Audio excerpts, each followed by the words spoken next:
What is the moon made up of? And how do you measure what the moon is made up of without drilling to the very center of of this body? And also, why do we only see one side of the moon? We never see the far side. Well, this week we're going to tell you how we do this, why we only see one side of the moon, and a few other things for our Patreon subscribers. And we're going to do it all with the passive seismic experiment. Would you like to take an interactive virtual tour of this spacecraft, or this spacecraft, or this spacecraft, or even this spacecraft? Well, stay till the end and we'll show you how. In this issue of Spacecraft Guide, we're going back to the surface of the moon to look at another instrument that told us the properties of the moon. And with that, for our, not only are we going to talk about the properties, but for our Patreon subscribers, we're going to talk about what other things they did to figure out the composition of the moon. And also for paying Patreon subscribers, we're going to talk about a unique characteristic of the moon that not many other planets have. And with that today, we are going to talk about the passive seismic experiment of the LSIP that was on the surface of the moon from the Apollo 12 through 17. And if you click on it, it takes you to the passive seismic experiment package page. And on that, we're going to find that the passive seismic experiment studied the propagation of seismic waves through the moon and provided our most detailed look at the moon's internal structure. Now, Apollo 11 had it, but then there were a more sophisticated was on Apollo 12, 14, 15, and 16 landings. At 17, they had a whole new one that did even more. Now, what this did is actually measured how the moon reacted to earthquakes, and part of the ways they did it is they sent charges, they sent mortars, and they figured out what had happened or what the shock was like. But mostly this looked at other seismic activity on the moon. And from those mortars that they set off, they could tell not only here on this one spot, but also the other spots where the men landed on the moon. And they could tell the properties of the moon.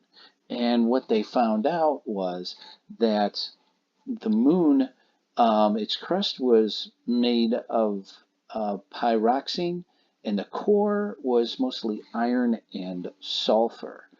And most of this material, they also found out where this material, or where the material ended up, and it's the side of the moon that we see all the time.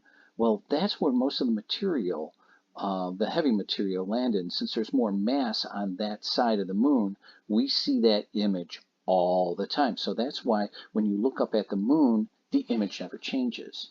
And because of that, they have 14 days of sunlight on the moon and only 14 days of darkness. So when the Apollos landed on the moon, a lot of conspiracy theorists says, well, it was never dark on the moon. There was never, it was on a studio because there was always light.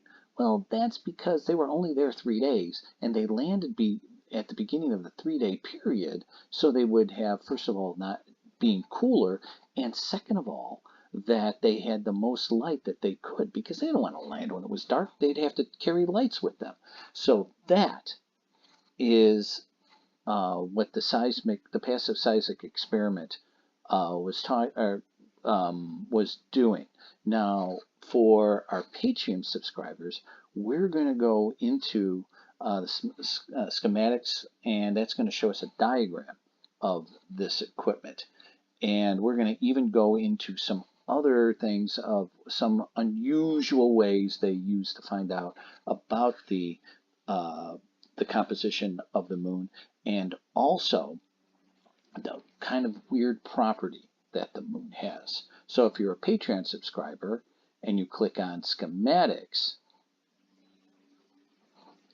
it takes you to a diagram of the passive seismic experiment here. And you can see they have a shroud over it, a metal shroud to protect it. And then it had a level just to make sure that it was level on the surface, and then a sun compass. And this was all to set it up. And the reason why you needed a sun compass is they wanted to be very accurate when they took these seismic readings. So it had to be level, and they all had to know exactly which way it was facing from the sun. And because of that, then they could measure exactly what happened. And one of the things they did to make these the passive seismic experiment register is they actually crashed parts of the spacecraft into it. So if you what happened was on Apollo 12, which was the first one, they crashed the lunar module at 6,000 miles an hour, and that made a hole 9 meters deep. And from that, they were able to determine a lot of the composition of the moon. And that told us where most of the mass was, which is on the side that we see all the time. That's what we call tidal lock. But now, if you are a paying Patreon subscriber, we're going to go into even more detail and see a specific property that is very unique to the moon. So for our Patreon paying subscribers, that's all for this week. If you would like to use this interactive virtual reality exhibit on the command module, the lunar module, and the surface of the moon, just go to our Patreon page, and the link will be down below.